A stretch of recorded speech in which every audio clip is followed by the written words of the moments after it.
သမီးလေးကိုလေမေမေကသားလေးတွေသမီးလေးတွေနဲ့တိုက်တိုက်ဝန်းဝန်းလေးနေတာကိုမေမေမြင်ချင်းတယ်သမီးလေးကိုရစေချင်တာမေမေမှာဆွေမရှိမျိုးမရှိတကောင်ကျွတ်ဘဝမျိုးငါသမီးလေးကိုမဖြစ်စေချင်ဘူးသမီးလေးရဲ့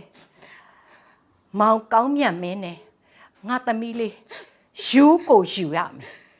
အဲ့ဒါမေမေရဲ့ဆုံးဖြတ်ချက်ပဲမေမေသမီးလေးအပေါ်မှာလှုပ်ပေးနိုင်တဲ့အရာတွေအားလုံးနဲ့တခုပဲသမီးလေးမေမေဘာဖြစ်လို့မောင်ကောင်းမြတ်မင်းနဲ့သဘောတူတာလဲဘာဖြစ်လို့ဆုံးဖြတ်တာလဲဆိုရင်သမီးလေးကိုကောင်းစေခြင်းလို့မေမေတို့မိဘတွေရဲ့ဘဝနဲ့ရှင်ပြီးတော့သုံးသပ်ပြီးတော့မှမေမေဆုံးဖြတ်ခဲ့တာသမီးလေးငါသမီးလေးလက်ကိုခံရမယ်ငါသမီးလက်ခံရမယ်